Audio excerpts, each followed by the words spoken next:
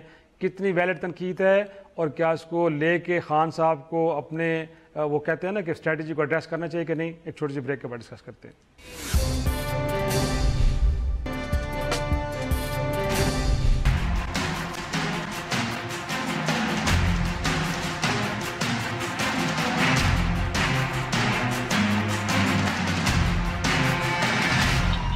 Welcome back جی. زید صاحب، ایک اور معاملہ جو خان صاحب کے ساتھ جڑا ہے اور وہ یہ ہے کہ انہوں نے ماضی میں تو بڑی تنقید کی تھی نواز شریف صاحب پہ کہ انہوں نے یہاں تک کہا تھا کہ جو اپنے ذاتی ملازم ہیں آپ نے ان کو اپنے معاون خصوصی رکھا ہوا ہے. وہ ذکر کرتے تھے آصف کرمانی صاحب کا، عرفان صدیقی صاحب کا، فاطمی صاحب کا، اور باقی نام بھی لیے جاتے تھے کہ ان کا کیا میرٹ بنتا ہے کہ ان لوگوں کو معاون خصوصی رکھا جائے. بٹ اب وہ غلطیاں خود بھی ماشاءاللہ سے کر رہے ہیں. نعیم الحق صاحب، زلفی بخاری صاحب، پچھلے دنوں اب یہ عامر جہانگیر صاحب کو کہا جاتا ہے کہ ان کے قریبی دوستوں میں ان کا شمار ہوتا ہے. تو یہ لوگ بھی تو سر اب انہی عہدوں پہ جا کے بیٹھے ہوئے ہیں.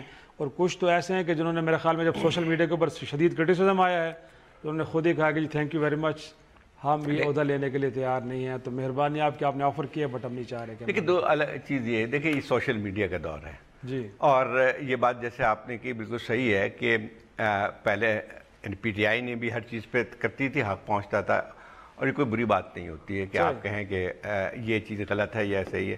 لیکن حکومت کا پھر فرض ہوتا ہے کہ چیزوں کو ذرا پھر اگر مضبوط حکومت ہوتی ہے تو اس کے اوپر رہتی ہے.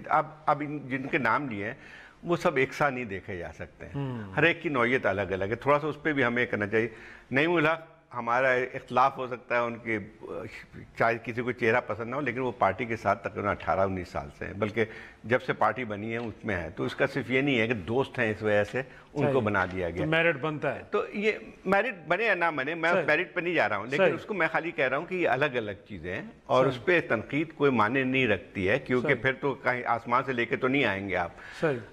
دوسری بات اور آتی ہے کہ جیسے یہ آپ نے شروع میں عاطف کا، میاں عاطف کا نام، میاں عاطف صاحب، میاں عاطف کی نوعیت بہت تھوڑا سا ہم کو اس پہ الگ الگ کرنا چاہیے. دیکھیں اس میں کوئی، انہوں نے ایک مشہور ترین پاکستان کے سب سے زیادہ اور انٹرنیشنلی فیمڈ جو ہیں وہ کیا کہتے ہیں معاشیت دان ہیں، ان کو ہم نے اپریشیٹ کیا تھا سر، صاحب یاد ہوگا. صحیح بات ہے. تو اس میں جو ہے وہ تو جن لوگوں نے پروپیگنڈا کیا تھا اور اس کو کوئی حکومتی عہدہ نہیں دیا گیا تھا ان کو، وہ غلط تھے. صحیح بات یہ تھی کہ اس میں نہ ہی پی ٹی آئی کا وہ ہے. پی ٹی آئی کا قصور یہ ہے کہ انہوں نے کیوں ان چیزوں کو مانا. ہمارے تو الٹی بات کر رہے ہیں نا، بالکل ٹھیک ہے، کہ جو آپ نے جو ہے اگر ایک کوئی مذہب کی بنیاد پہ جو ہے آپ نہیں کسی کے ساتھ تفریق کر سکتے ہیں، تو یہ تو میرے خیال خود ویکنس جو ہے پی ٹی آئی کی دکھائی تھی. اس میں کوئی ضرورت نہیں تھی کہ جو ہے ایسے تو 50 میں آپ کی شکل نظر پسند نہیں آئی میں کہوں اس کو فلانے کو ہٹا دو. یہ بات صحیح ہے کہ جو ہے عامر جہانگیر کے مسئلے پہ بات آئی، تو یہ تو دور ہے سوشل میڈیا کا، اس میں ساری باتیں آئیں گی.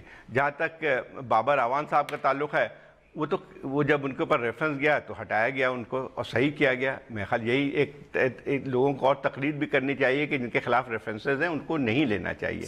تو یہ تو الگ الگ چیز ہوں گی نا. اب مسئلہ یہ آتا ہے کہ اس میں خود جو ہے پی ٹی آئی کو پھر دیکھنا پڑے گا کہ کہاں پہ صرف جو ہے پروپیگنڈے کی بنیاد پہ نہیں گئے. بخیر عامر جہانگیر صاحب کے ساتھ اتنا ہوا تو ان کو ضرورت نہیں تھی بننے کی، تو انہوں نے جو ہے استعفیٰ دے دیا. لیکن اس کا مطلب یہ نہیں ہوتا ہے کہ وہ اپنے اسے کام سے جائیں گے. صحیح. عارفہ آپ کی طرف آتا ہوں. انفیکٹ اب کیا کیا جائے؟ وہ کہتے ہیں نا کہ خان صاحب قریبی دوستوں کو اگر لے کے آتے ہیں اپنی ٹیم میں شامل کرتے ہیں تب تنقید ہوتی ہے. دوسری طرف دیکھا جائے تو اگر وہ میاں عاطف صاحب کو لے کے آتے ہیں تو کسی حوالے سے وہ تنقید ہوتی ہے. ناصر درانی صاحب کو لے کے ہیں تو بھی تنقید کی ذات میں. تو پھر خان صاحب کریں کیا؟ ٹیم بنے گی کیسے ان کی؟ شرائط صاحب دیکھیں، یہ تو سیاست کا حصہ ہے. جب بھی کوئی حکومت دنیا کے کسی کونے میں بھی پاور میں آتی ہے تو اس کی جو اپوائنٹمنٹس ہوتی ہیں، اس کے فیصلے ہوتے ہیں، اس پہ تعریف بھی ہوگی، تنقید بھی ہوگی. اور حکومت کو اس کو برداشت بھی کرنا سیکھنا پڑتا ہے، اور یہ بھی سیکھنا پڑتا ہے کہ کئی دفعے بہت زیادہ تنقید ہوگی تو آپ کو اپنے فیصلے جو ہیں یا اپوائنٹمنٹ جو ہیں وہ تبدیل بھی کرنے پڑتے ہیں۔ میرا نہیں خیال اس میں کوئی برائی ہے یا کوئی غلط بات ہے۔ زیادہ سے زیادہ ہم یہ کہہ سکتے ہیں کہ حکومت کو ایسی اپوائنٹمنٹس کرنے سے پہلے ہوم ورک اپنا کر لینا چاہیے کہ اگر کوئی بہت کنٹروورشل انسان ہے تو وہ پہلے ہی اپوائنٹمنٹ نہ کرے۔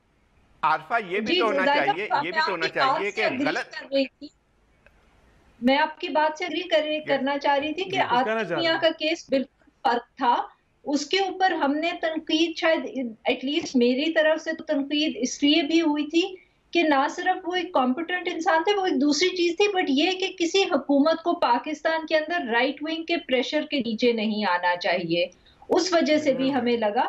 اور جیسے امریکہ کا ملک ہوتا ہے وہاں تو اپوائنٹمنٹس جو ہوتی ہیں وہ تو آپ کو اس کی اپروول لینی پڑتی ہے، صرف تنقید کی بات نہیں ہوتی۔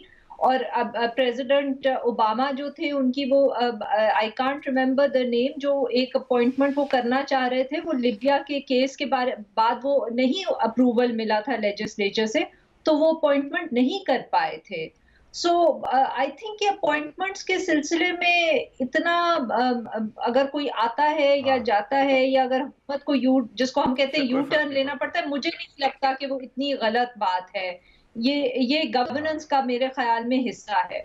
جی سوری، آپ اس وقت کچھ کہہ رہے تھے زاہد صاحب۔ میرٹ پہ آپ نے کیا تو پھر کرٹیسزم جیسا بھی آپ اس کی پرواہ نہ کریں۔ نہیں، دیکھیں ایک بات ہوتی ہے، کرٹیسزم تو ہر حالت میں ہوگا، کسی کو چہرہ کسی کا پسند نہیں آئے گا، کسی کو نہیں پڑھنا آئے گا، لیکن وہی بات آتی ہے کہ جو آپ یا تو اگر سمجھتے ہیں صحیح اپوائنٹمنٹ ہوئی تو اس پہ سٹینڈ لینا چاہیے، پیچھے نہ ہٹے، پھر اگر پھر پیچھے نہیں ہٹے کیونکہ پھر تنقید تو ہوگی۔ میاں عاطف کے معاملے میں پہلے انہوں نے سٹینڈ لیا، انہوں نے کہا جی ہم نے عاطف کا ایک اور بات بھی ہے کہ میاں عاطف کے جو ہے وہ کوئی انہوں نے عہدہ نہیں دیا گیا تھا، اور اتنی کمزوری دکھائی حکومت نے کہ صرف آپ نے اس کو مشاورتی، جس کا نہ کوئی سرکار یعنی پبلک آفس سے کوئی تعلق تھا، مشاورتی ایڈوائزری باڈی میں تھے، اس تک پہ آپ اسٹینڈ۔ اب دوسری بات عامر جہانگیر کا پرسنل فیصلہ ہے، صحیح، یہ انہوں نے سوچا کہ تنقید ہو رہی ہے تو میں جو ہوں بجائے اس کے کہ کوئی عہدہ اپنے سامنے لگاؤں، اس کو جو ہے وہ کریں، تو یہ تو سب کو حق پہنچتا ہے۔ بہت سے ایسے فیصلے ہوئے ہیں دنیا بھر میں ہوتے ہیں کہ جب لوگوں پہ بہت زیادہ تنقید ہوتی ہے تو پھر وہ بجائے اس کے کہ اس جواب اور سوال کرتے رہیں،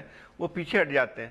صحیح، یقینی طور پہ یہی ہے کہ اگر اس مشکل حالات میں خان صاحب نے ایک اچھی ٹیم بنانی ہے تو تنقید کی پرواہ نہ کریں، اگر میرٹ کے اوپر ٹھیک لوگوں کو لے کے آ رہے ہیں، اور ساتھ میں یہ بھی ہے کہ جس طرح کہ ناصر درانی صاحب کے معاملے پہ ہوا کہ اگر آپ نے کسی شخص کو کسی ایک ادارے کا سربراہ بنا بھی دیا ہے تو پھر اسے پورا اختیار بھی دیں تاکہ اپنی مرضی سے وہ کام کر سکے، اور کل آپ اسے پوچھ بھی سکیں کہ جو ذمہ داری دی گئی تھی آپ نے وہ پوری کی ہے یا کیوں نہیں کی۔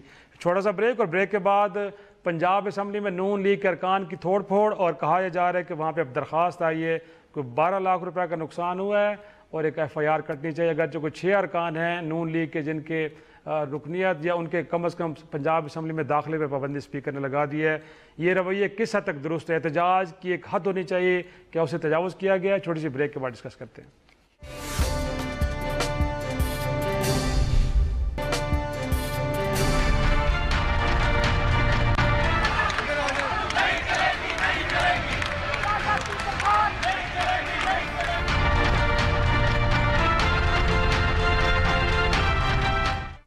پروگرام میں آپ خوش آمدید زاہد صاحب۔ قومی اسمبلی میں اور سینیٹ کے اندر تو نون لیگ کا رویہ بڑا مناسب، اور ہم تعریف بھی کرتے رہتے ہیں کہ بڑے بہتر انداز میں ہاؤس چل رہا ہے اور ان کی پارٹیسپیشن بھی بڑی ٹھیک ہے، لیکن پنجاب اسمبلی میں کیا ہوا سر؟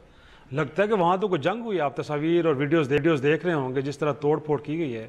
میرے خیال میں سر یہ رویے کسی جمہوری جماعت کو زیب تو نہیں؟ بالکل صحیح بات ہے، وہ کل تو ہم تو بڑی خوشی تعریف کر رہے تھے کہ شہباز شریف صاحب نے بڑی اچھی تقریر کی، مدلل تقریر کی، اور جو ہے کوئی کنفرنٹیشن کی بات اس طرح سے نہیں کی ہے، اور بڑے اچھے طریقے سے اجلاس چلا۔ لیکن یہ کہ بڑی افسوسناک ہے بات کہ پنجاب اسمبلی میں اس قسم کی چیز ہوئی، یہ بہت کم دیکھنے میں آیا۔ اوکے، فیاض چوہان کہہ رہا تھا کہ حمزہ شہباز لوگوں کو کہہ رہا تھا کہ ذرا یہ جو ہے اس سے مطلب یہ ہے کہ چاہتے کیا، اگر فرض کی اس قسم کا ہلڑ بازی رہتی ہے، یہ میرے خیال جو جس دن بجٹ پیش کیا گیا قریبی جو تاریخ رہی ہے اس میں کبھی اتنا نہیں ہوا تھا۔ ایک واقعہ بہت پہلے ہوا تھا جہاں پہ ہنگامہ ہوا تھا اسمبلی میں، شاید ایسٹ پاکستان جب تھا اس وقت، تو وہ ایک اسپیکر ایک جو ہے وہ ایک ممبر یا اسپیکر ڈپٹی اسپیکر جو ہے وہ بیچارہ مر گیا تھا اس میں. 1995 کا بھی کہتے ہیں کہ جب وٹو صاحب تھے اسپیکر اس وقت بھی کوئی اس طرح کے ماحول ایک بنا تھا, لیکن اس کے بعد تو اس کی مثال تو میں نے کبھی بھی نہیں دیکھی ہے. حالیہ اس میں تصادم ہوتا ہے, زور زور تقریریں ہوتی ہیں, شور مچایا جاتا ہے, یہ سب کچھ تو ہوا, لیکن جس رفتار سے توڑ پھوڑ ہوئی, جہاں پہ آپ خود بیٹھے ہوئے ہیں جس اسمبلی میں, جس ہاؤس میں, آپ کیا پروف کرنا چاہتے ہیں؟ اس کا مطلب یہ ہوا کہ تقدس جو ہے وہ صرف اس وقت برقرار رکھ سکتے ہیں جبکہ آپ کی حکومت ہو. پھر تو اس کی روایت جو ہے جو مانتے ہیں وہ غلط ہے. اب انہوں نے شاید جو ہے پرویز الہی صاحب نے ان کے خلاف جو ہے وہ ایف آئی آر بھی کٹوانے کی بات درخواست دے دی, ساتھ انہوں نے 6 ارکان پہ پابندی بھی لگا. یہ صحیح, پابندی لگنی چاہیے. جو لوگ کرتے ہیں ان پہ جو ڈسپلن, میں خیال یہ کہ صحیح بات ہے, اگر انہوں نے ڈسپلنری کارروائی کی ہے اس پہ ڈسپلن کے تحت, تو ان کو جو ہے صحیح ہے کہ اس قسم کی کوئی بھی حکومت, کوئی بھی نظام اس قسم کی ہلڑ بازی کو اجازت نہیں دے سکتا ہے. عارفہ, انفیکٹ لگتا ہے کہ پارلیمان کے گھر کو اندر کے لوگوں سے, گھر والوں سے زیادہ خطرہ ہے. ماضی میں بھی ہم نے دیکھا ہے کہ یہیں سے معاملات اٹھتے ہیں اور اس کے بعد سسٹم کمزور ہوتا ہے اور پھر کچھ اور ہو جاتا ہے. تو یہ شروعات پنجاب اسمبلی میں کی گئی ہیں, کیسے دیکھ رہی ہیں؟ اپوزیشن میں ہے نون لیگ, 10 سال اقتدار میں رہی ہے, لیکن آپ کو لگتا ہے کہ جو شروعات کی گئی ہیں مناسب ہیں یا ان کو ایڈریس کرنا چاہیے اپنے آپ کو؟ نہیں شرائط صاحب, میرا نہیں خیال کوئی بھی ایسے بیہیویئر کو مناسب کہہ سکتا ہے. ویسے یہ ہے کہ ہم نے بہت ساری دنیا کی پارلیمنٹس میں کبھی نہ کبھی اس قسم کے واقعات ہوتے ہیں, جیسے لڑائی ہو گئی, کرسیاں ایک دوسرے پہ چل گئیں اور اس طرح کے واقعات, اور وہ ہمیشہ ہیڈ لائنز اسی لیے بنتا ہے کیونکہ ہم کبھی بھی دنیا کے کسی کونے میں بھی اس کو مناسب نہیں سمجھا جاتا, اس لیے وہ خبر بنتی ہے. پنجاب اسمبلی میں بھی یہ ہوا, اور ایک دفعہ ہو گیا چلیں for what ever reason, but یہ دہرانا نہیں چاہیے پی ایم ایل این کو. انہوں نے obviously ایک فیصلہ کیا تھا جب الیکشنز کے بعد کہ وہ پارلیمنٹ میں بیٹھیں گے اور پارلیمنٹ کے تھرو ہی وہ اپنا جو ہے جس کو کہتے ہیں پروٹیسٹ کریں گے یا اپنی ریزرویشنز کا اظہار کریں گے, اور وہ کر سکتے ہیں لڑائی جھگڑے اور اس طرح کی بدتمیزی کے بغیر. اور اگر یہ بہت زیادہ وہ کرتے رہیں گے تو پھر انفارچونیٹلی ہمیں پی ایم ایل این کی اسی طرح تنقید کرنی پڑے گی جیسے ہم نے عمران خان صاحب اور پی ٹی آئی کی 2014 کے دھرنے میں کی تھی, کہ جمہوریت کا ایک طریقہ ہوتا ہے, اس میں پروٹیسٹ کرنے کا بھی طریقہ ہوتا ہے. یہ نہیں ہو سکتا کہ آپ پارلیمنٹ میں آئیں اور آپ اس کو ایک اکھاڑا بنا دیں اور آپ سمجھیں کہ آپ جمہوری طریقے سے پروٹیسٹ کریں. یہ ایک آدھ دفعے تو ہم مطلب کہ بات کر کے اس پہ ختم کر دیں گے, بٹ یہ نہیں ہو سکتا کہ وہ ہر دفعے ایسے کریں. ان کو بھی سوچنا پڑے گا کہ یہ کیسے کر سکتے ہیں بار بار اس طرح. میرے خیال یہ کہ پی ایم ایل این کو چاہیے کہ وہ ان اراکین کے خلاف تادیبی کارروائی کریں جو اس میں ملوث تھے. بالکل, اسی وجہ سے ایک اچھی روایت پڑتی ہے. اگر کسی سٹیٹمنٹ کی بنیاد پہ کسی کا معطل کر عثمان بخاری تو سے ڈیفینڈ کری, لیکن ماضی میں ہم نے دیکھا کہ کچھ نے تو صرف بیانات دیے کسی ادارے کے بارے میں, تو آپ نے رکنیت معطل کی, یہ تو اس سے کوئی بڑا جرم ہے. بہت بڑا ہے. میرے خیال یہ کہ اچھی روایت ہو جائے گی کہ جو ہے آپ اگر آپ کہتے ہیں کہ جو ہے وہ ان کا کلچر نہیں ہے, یہ روایت نہیں ڈالنی چاہیے, یہ ان کا کوئی تعلق نہیں ہے, پھر جو ان اراکین کے خلاف جس پہ اسپیکر نے تادیبی کارروائی کی ہے تو اس سے پی ایم ایل این کو بھی ان کے خلاف کارروائی کریں تو جا کے صورتحال کچھ بہتر ہو سکتی ہے. یقینی طور پہ اگرچہ ماضی میں روایت ان کی رہی ہے سپریم کورٹ حملے سے لے کے پتہ نہیں کیا کچھ ہوتا ہے, لیکن میرے خیال ہے کہیں فل سٹاپ ہے. اور آپ نے بڑی اچھی تجویز دی ہے کہ بہتر یہ ہے کہ ان لوگوں کو شوکاز نوٹس جاری کریں تاکہ پارٹی کے بارے میں جو امپریشن بنا ہے وہ ڈسمینٹل ہو. آج کا شو یہی ختم کرتے ہیں, کل پھر ملاقات ہوگی, تب تک کے لیے خدا حافظ.